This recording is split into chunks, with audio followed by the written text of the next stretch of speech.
de 1836, Santana llega al río Nueces mientras Urrea prosigue con su columna, pero ya está en Texas. Y curiosamente está en Texas sin que los tejanos hayan advertido su llegada. No tienen idea. No tiene idea, no hay flujo de información. Hasta que no recibe a las fuerzas derrotadas de Cos, ¿sí? No sabe qué es la insurrección tejana. Al principio debe haberla visto como un grupo de aventureros, pequeño, no trascendente. Luego le cuentan que tomaron San Antonio, ya la dimensión del asunto es más preocupante. Santana no es tonto, está continuamente preocupado de los norteamericanos tienen la mano metida o no la tienen metida. ¿Dónde está el ejército norteamericano? Cuando capturan tejanos, las primeras preguntas es, ¿dónde está el general Gaines? ¿No? Pues Santana está previendo la posibilidad de meterse en una encerrona y confrontar de repente con un ejército muy bisoño al ejército norteamericano, además en territorio donde no tiene puntos de apoyo. Entonces no tiene idea.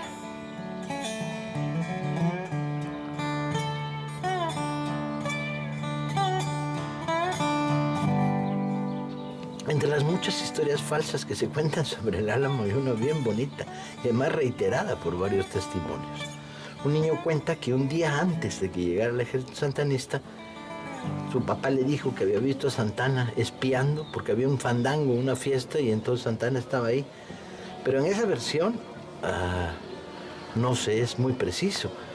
Hay otros dos testimonios que dicen que no solo entró un día antes de que llegara su ejército, entró a San Antonio para espiar, sino que se disfrazó. Y la más precisa dice que hasta bailó en el fandango.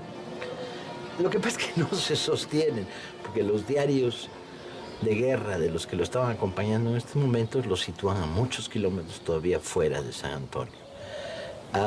De cualquier manera, no por falsa no deja de ser bonita eso que un día antes de iniciarse el cerco de San Antonio, la toma de San Antonio y el cerco del Álamo, Santana haya entrado a San Antonio para bailar un rato, ¿no?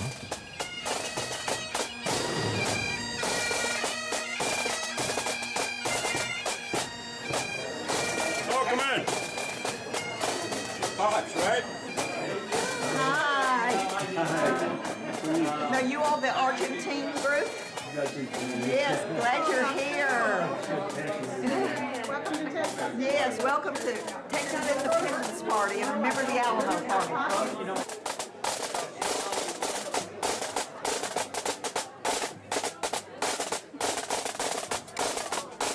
And now a quick word from John Wayne. Folks ask me, what is a hero? Oh, I'm not a real hero. I'm just an actor, fella. But I think I know what a hero is. Well, a hero's a fella. Well, he may be scared to death, but he'll saddle up and ride out anyway.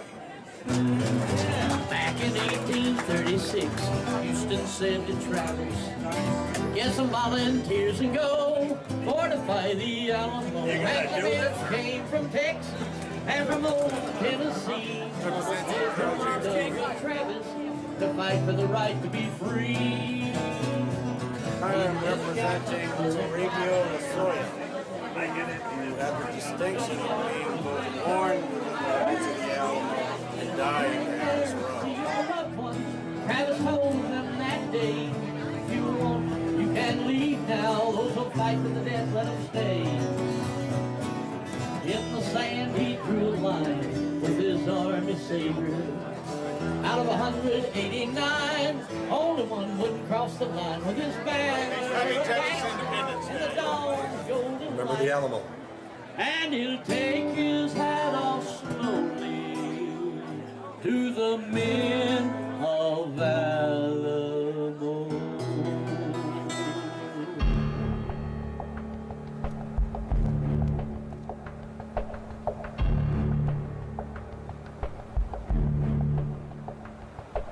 Se dice que salía el sol y que en esos momentos los cascos de los dragones brillaban al sol. Y se inicia el proceso del cerco. Para Santana tomar San Antonio fue cuestión de pasar, simplemente entrar, sonreír y saludar. No hay ningún combate y muy pronto se produce el primer parlamento. All occupants of the mission will leave at once.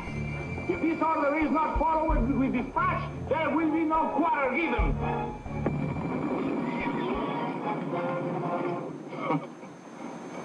I hate to say anything good about that long-winded jackanapes, but he does know the short way to start a war. ¿De qué le sirve 4.000 kilómetros recorridos en las peores condiciones, bajo nieve, sufriendo, con un ejército desgastado, hambriento, si luego no utiliza la sorpresa? You mind holding on? No, I don't shoot arms. Okay. I'm a civilian Mexican that doesn't shoot. Let's go and see. That's not beautiful for a Mexican. No, not good at all. Yeah. Not good at all. or anybody else you might be mad at. Not a good day. Not a good day. It's not comfortable. Thank you very much. El primer día del cerco, Santana se acerca a caballo, contempla la perspectiva y cuelga una bandera roja. Símbolo de que no habrá perdón a Degüello. Y empieza a sonar un toque de trompeta que en el ejército mexicano se usaba para identificar a Degüello, o sea, no habrá perdón y aquel que sea capturado será pasado por las armas instantáneamente. Los defensores están desconcertados, Bowie se enferma en esos momentos, parece ser que de una tifoidea y unas fiebres muy altas lo tiran a la cama y Travis se queda solo como el único jefe. Hay unos escarceos, combates de artillería, la distancia es muy corta entre San Antonio. Santana con toda calma va tomando disposiciones, acerca un poco la artillería, no tiene una artillería de sitio, con lo cual no puede derribar los muros de piedra. Pero además en la cabeza de Santana no está destruir y abrir una brecha en la pequeña fortificación que es el Álamo. En la cabeza de Santana está organizar un gran ataque con todas sus fuerzas de infantería. En los últimos días del sitio, los alamoístas y las versiones que se producen después de la batalla del Álamo cuentan una historia. Esta historia es que Travis concentra a los defensores, traza con su espada una línea en la arena y dice, esta es la última oportunidad, los que se quieran ir que se vayan, los demás se quedan aquí y vamos a morir. Sacaron a Bowie de uno de los cuartitos donde estaba muriéndose de tifoidea, lo sacaron en un cáter, lo trajeron, lo pusieron aquí y entonces Bowie dijo, yo me quedo. La historia no se sostiene, como tantas otras de las historias del Álamo que se caen en pedazos y que tienden a establecer el delirio heroico de la defensa del Álamo. No hubo tal raya en la arena, ¿sí? Y no hubo Bowie viniendo en camilla a decir que él se quedaba. Los debates sobre el número de defensores del Álamo han sido enconados. A lo largo de años, los alamoístas han discutido cuántos defensores tenía el Álamo, como si 10 más o 10 menos hiciera la diferencia. Así como se ha exagerado el número de soldados que venían con Santana, se ha disminuido el número de defensores del Álamo. La pregunta es, ¿qué tanta conciencia tenía Travis, que estaba ya al mando en los últimos días del sitio, de que los refuerzos no iban a llegar? Si ves la correspondencia, no solo en las fechas en las que se produce, sino en las fechas en que se recibe, hasta los últimos días estuve esperando que el ejército que estaba reuniendo Houston se concentrara y llegara. ¿Era eso o el que no solo Santana era víctima de delirio de grandeza y venía a ser su gran demostración de cómo acabar con los filibusteros y librarse de ese penoso incidente, esa cosa menor, como él diría en sus memorias, que había sucedido en Texas, sino Travis también era víctima de este delirio de grandeza? Sus cartas continuamente repetían libertad o muerte, etcétera, etcétera. Travis había decidido convertirse en el primer héroe de la independencia tejana. Mr. Travis Edley. Thank you, John. To the people of Texas and all Americans in the world, fellow citizens and compatriots, I am besieged by 1,000 or more of the Mexicans under Santa Anna. I have sustained a continual bombardment and cannonade for 24 hours and have not lost a man. The enemy has demanded us surrender at discretion. Otherwise, the garrison are put to the sword if the fort is taken. I have answered their demand with a cannon shot, and our flag still waves proudly from the walls. I shall never surrender or retreat. Then I call on you, in the name of liberty, of patriotism, and everything dear to the American character, to come to our aid with all dispatch. The enemy is receiving reinforcements daily, and will no doubt increase to 3,000 or 4,000 in 4 or 5 days. If this call is neglected, I am determined to sustain myself as long as possible, and die like a soldier who never forgets what is due his own honor, and that is his own country. Victory or death!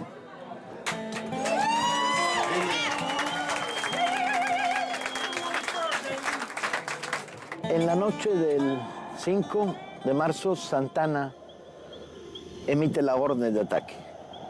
Decide no esperar a la artillería pesada, lo cual hubiera sido la manera fácil de acabar con el Álamo, sino lanzar un ataque de infantería. Decide hacerlo de noche, probablemente para evadir el fuego de los rifles largos y la artillería que defendía el Álamo, pero con el enorme riesgo de que en la noche sus propias tropas se disparen unas a otras.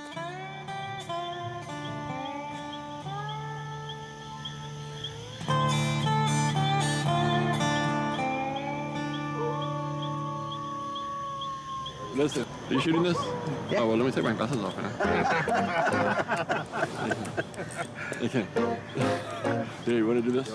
Listen. Okay. Anyways. So, and you've been doing this research for many times? About 15 years. 15 years 15 doing years. research about ghosts. We created a company here in town to do research about paranormal activity. And our goal was to create new equipment to help people see ghosts. And you have some of that equipment there? Yes. Can we see it? Sure. We can see a lot. One camera we did.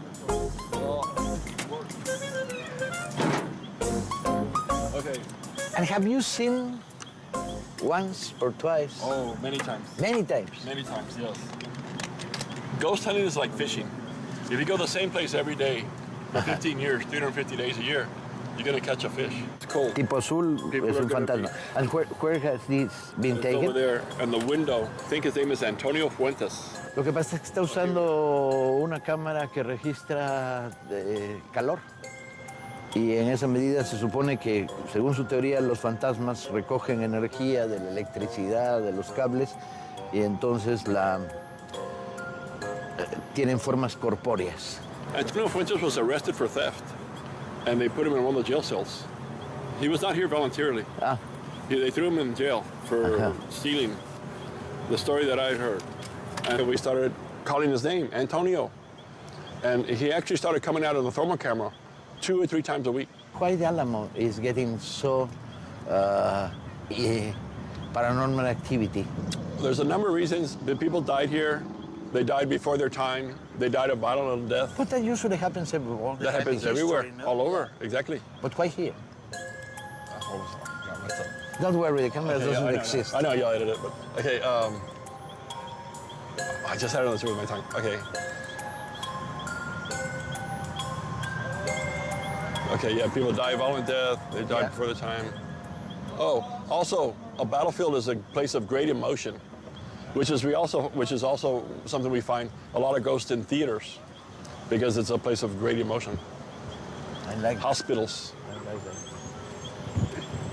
I like that. Me gusta lo de la tensión emocional que reúne este lugar y la abundancia de material mítico de formas por demás extrañas, digamos. We discovered about 3 years ago that instead of having everybody call him, just get the ladies to call him. And he comes out even more. Si lo llamaban señoras, pues Antonio aparecía con más frecuencia. Eso le pasa a algunas gentes que yo conozco en México. Si le dicen papi chulo, Antonio se acerca.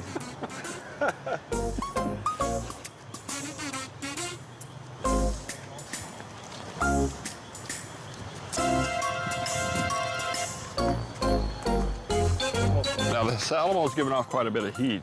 You see the But if I put myself here, you can get it, no? Okay, I'm not a phantom. I know I'm not a phantom. Because you're red. Because I'm red. When I got blue, that means that it's not a traditional heat of a human being, but... Exactly. Okay. Thank you very much. Thank you. Have you heard of the 666 on the Alamo? Y a las 5:30 de la madrugada, según el diario de Almonte, sonó el clarín que daba la orden de combate y inició la aproximación en las 4 columnas. Los soldados toman disposición cercana al Álamo y finalmente tendrán que caminar 300 pasos hasta entrar en contacto con las paredes.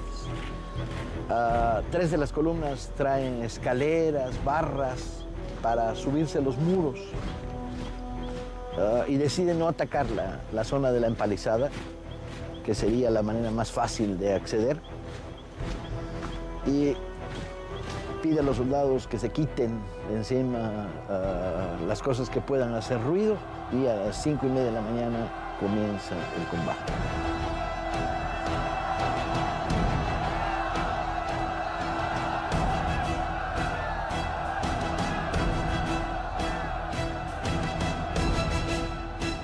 This is the north, right? Yep.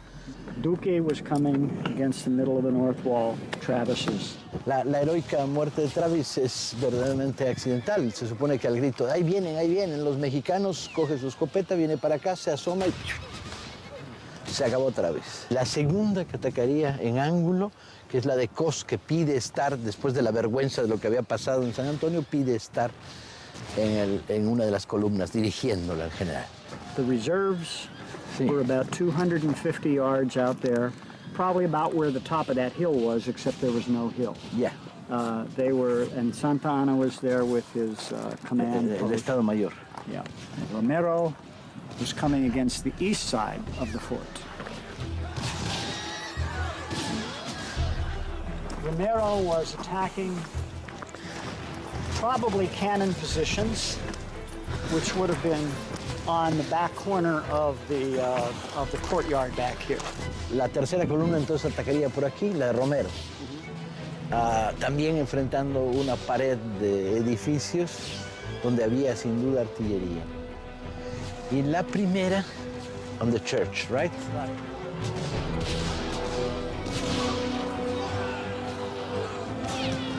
Suddenly you had men coming in this way, Santa Anna throwing in the reserves, and men coming over the wall there, and then Romero came back around this way and came over what was probably a very low wall back here. And took the cannon. And took the cannon there. And reverted the cannons. Well, no, because that was behind the long barrack.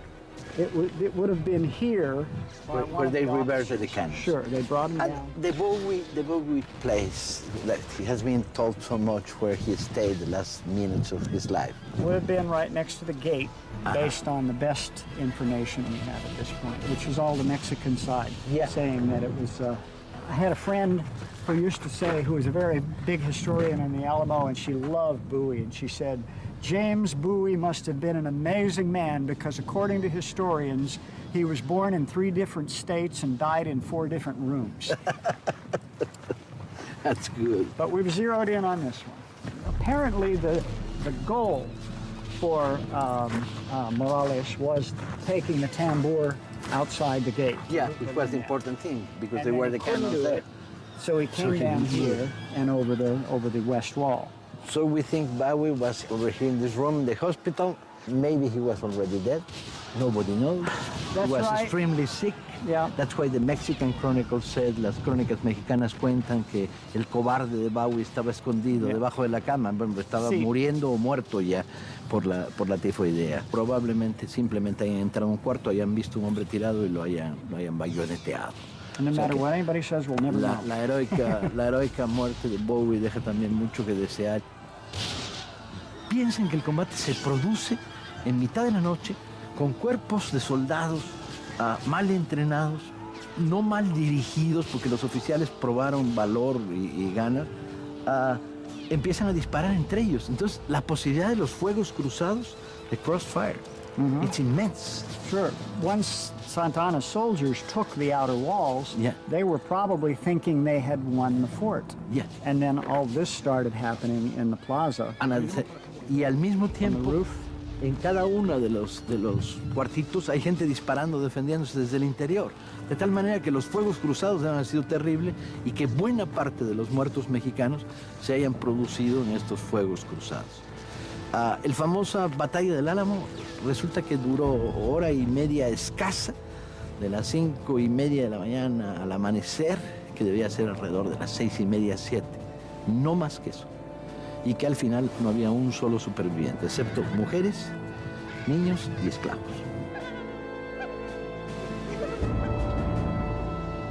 En la versión mítica, Crockett está rodeado de cadáveres de mexicanos muertos. Conforme los años van pasando, el número de cadáveres mexicanos crece. They were at the beginning 7, they were 14 Mexicans at the end, 35 at the end. Y se supone que se defendió bateando con su rifle. Finalmente entraríamos en el famoso debate sobre si el Diario de la Peña tiene razón y veríamos qué pasó realmente o una de las posibilidades más viables. Para un país que no tiene historia como los Estados Unidos y que tiene grandes dificultades para conectar con su historia, es una de las piedras angulares del corazón podrido de América. The De La Peña version of Crockett's death is most likely true. Mr. Peace, John Peace, from San Antonio, went to Mexico City with Carmen Perry. They brought the diary. He put it in the library here at the University of Texas, San Antonio. There was an exhibition. And she translated it. And when people read about Davy Crockett being executed, boom.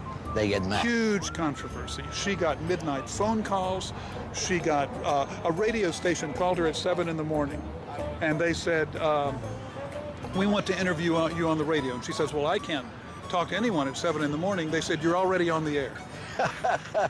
So then Dan Kilgore, the president of the Texas State Historical Association, he was a professional accountant, but he reviewed the literature.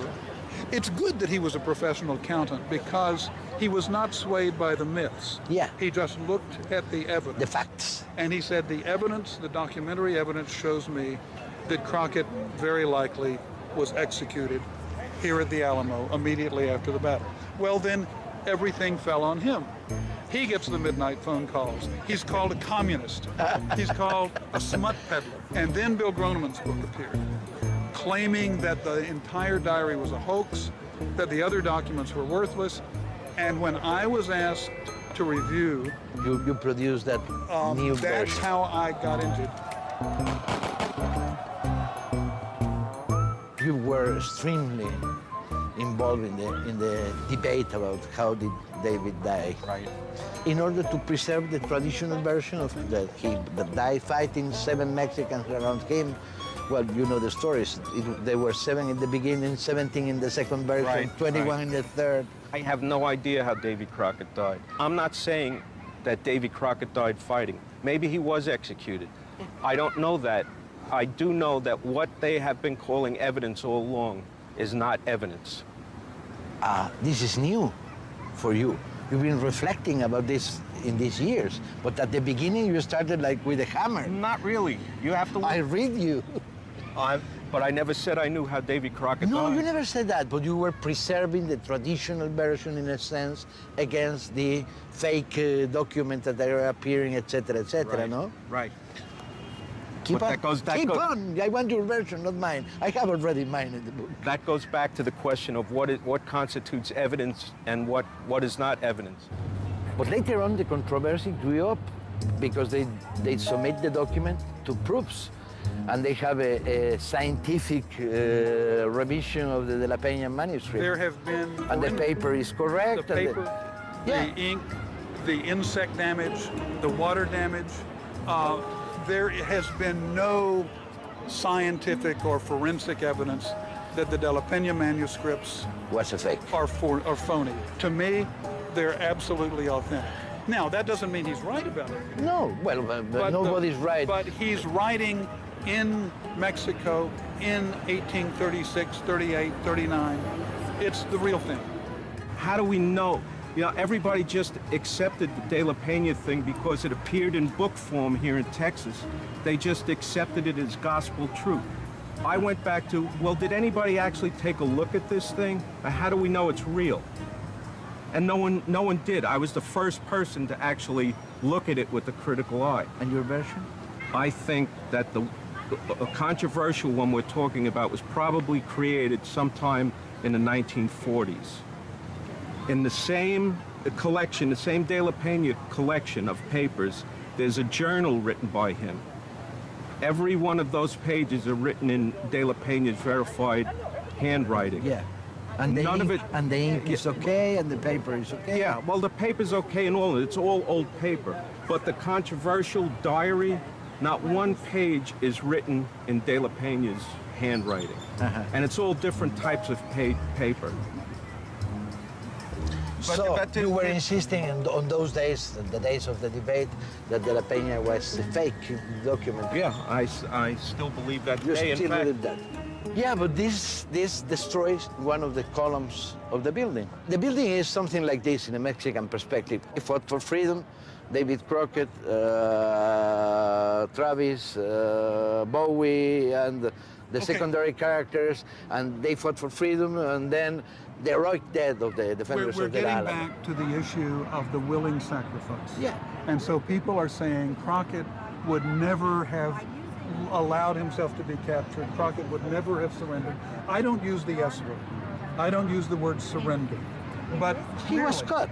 But clearly, about half a dozen men, including Crockett, allowed themselves to be taken alive. That's no cowardice. No, that's it's not only a they got cowardly him. act. And it doesn't say Crockett did anything wrong. It doesn't say Crockett did anything dishonorable or cowardly. No, All the it opposite. says- De La Peña says they shouldn't kill these people, no? This, How can I sit on this? This is a horse trough. We don't like this one? Let's go to the next one. We Mexicans sit all over. Why there is not such a debate about slavery, which is a subject that disappeared in American historical narrative about El Alamo? Yeah. No? Why there's not such a huge debate about land speculation, which is one of the most important issues around the Alamo? Why, those are my whys, instead of what happened. We'll never know how David died. It's clear that we'll never know. No? And I agree with you with that. But the other subjects, the other issues are not there? Slavery was always there. You know, it didn't have much to do with the actual battle itself. As far as land speculation and the legendary stories, personally, you could work that in to the story of Crockett's death, because the earliest 3 accounts of Crockett being executed were all by people who had something to do with the New Washington Association, which was a town they were trying to establish in East Texas on the coast. People had invested hundreds of thousands of dollars in this. When the Texas Revolution broke out, they stood to lose all that money if Santa Anna prevailed, because Santa Anna would kick everybody out. So once Santa Anna was captured, they had to make sure that he wasn't free to come back to power in Mexico. So they had to make him look as villainous as possible. And one way that they tried to do this was showing that he murdered Davy Crockett, the most beloved character in the Alamo. Was it a conspiracy? No. They didn't. The pressure of. They didn't all just get together and decide to do this. It was an expediency. People already believed in the newspapers that Crockett was executed. In fact, some of the early articles about the Alamo says everybody was executed. The whole garrison was executed. So they latched on that. It's, in my opinion, to make Santa Anna look as evil as possible. Well, it was easy because Santa Anna was more than evil as a character, no? Thank you very much. It's a pleasure talking with you. Likewise. Wish me luck. I'm going to present the book in Los Angeles Book Fair. Buena suerte.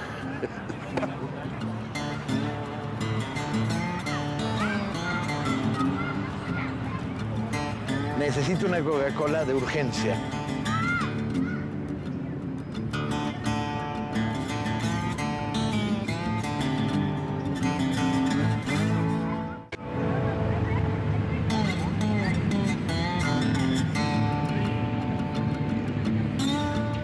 La placa dice que los restos de los héroes del Álamo están en una tumba en la capilla, en el lado derecho de la Catedral de San Fernando. No es verdad. En 1837, Houston le ordenó a Seguín que tratara de recuperar los restos. Los restos eran, según lo que encontró el propio Seguín, 3 pilas de ceniza. Vaya usted a saber si esas pilas, la ceniza es volátil y no es fácil localizarlas.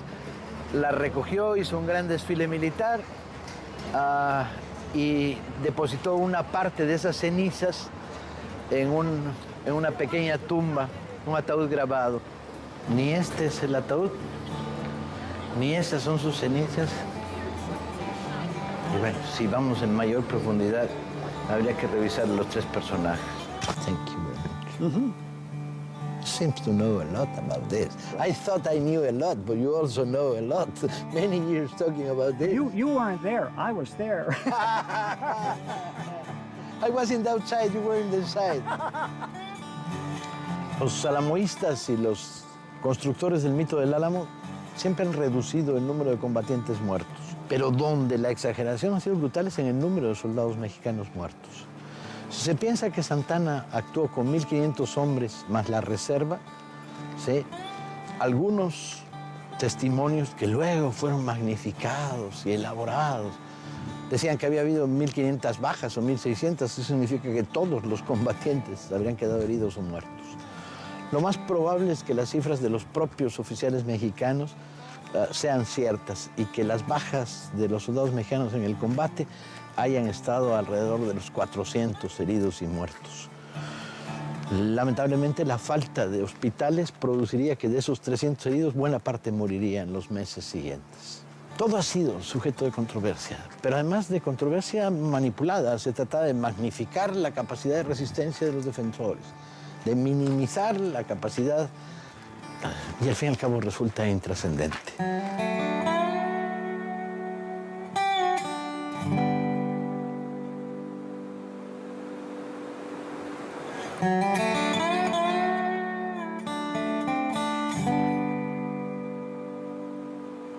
Fue una carnicería. La orden de Santana de Adegüello se cumplió rigurosamente. Y del lado mexicano fue una terrible e inútil carnicería.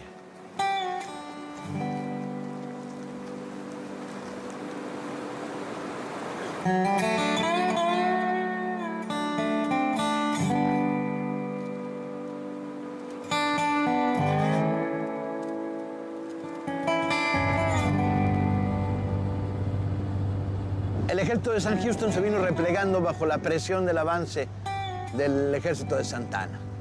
A pesar de que sus soldados querían combatir, Houston estaba de alguna manera rehuyendo la batalla mientras se aproximaba al noreste y a las cercanías de la frontera norteamericana, probablemente tratando de provocar un conflicto entre México y Estados Unidos. Santana, en uno más de los errores que había de cometer en esta campaña, fragmentó la columna mexicana y avanzó con una vanguardia que era escasamente una cuarta parte del ejército mexicano, y se encontraron aquí, en San Jacinto. Era a la orilla de un arroyo. Santana tendió campamento, llegaron unos pequeños refuerzos un poco después, y de repente, bajo la presión de sus propios soldados, Houston decide lanzar el ataque. 18 minutos duró la batalla. El ejército mexicano, sorprendido, no se había trincherado, no estaba activo, a pesar de que sabía que los colonos estaban a unos cuantos metros. Fue arrasado, barrido. Santana salió huyendo y fue capturado un día más tarde. Era el principio del fin de la Guerra de Texas.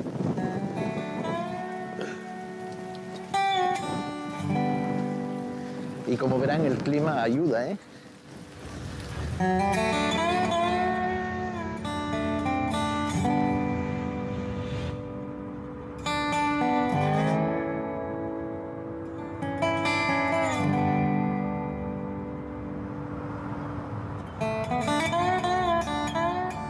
Es el tratado que se firma en Velasco, en Texas, con Santana en cautividad, y que de hecho lo que hace es abrir la puerta de la independencia de Texas.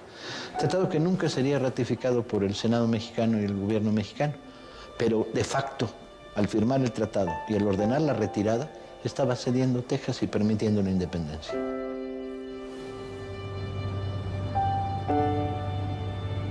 Santana permaneció 8 meses en cautiverio en la Texas que había ayudado a independizar.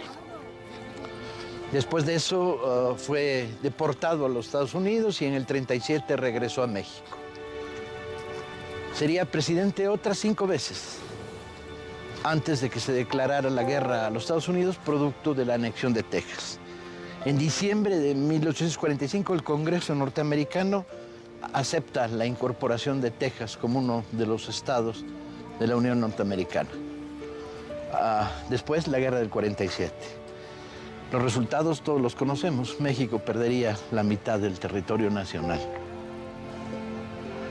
Los militares que acompañaron a Santana en la guerra de Texas fueron sometidos a juicio, resultaron todos ellos declarados inocentes. Recibieron medallas. Recibieron sueldos a perpetuidad y luego serían parte del ejército que combatiría en la guerra del 47 contra los gringos y la perdería. Esta es la triste historia.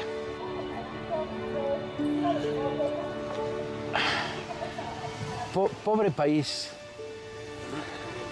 tan cerca de los Estados Unidos, tan cerca de la triple alianza de agiotistas, militares, curas, ultramontanos, conservadores, vendepatrias, traidores.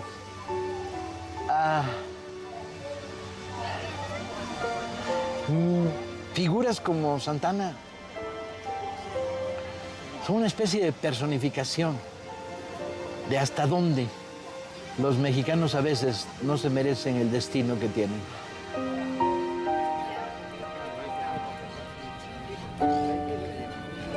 ¿Saben cuál va a ser el problema de este programa? En que cuando nadie nos lo va a creer, vamos a tener un margen de incredulidad tan brutal. Kevin Young, uno de los más interesantes historiadores que ha trabajado el tema, dice, no hay monumentos sin reliquias. Pero dice algo peor, si juntaras todas las reliquias del Álamo, te darían, como se dice también, de las reliquias de la Veracruz, para construir algo inmenso. Porque a la manera norteamericana de entender el mito, no hay mito sin merchandising. La penúltima, ¿no? Porque en la última no nos dejan entrar, ¿no se acuerdan?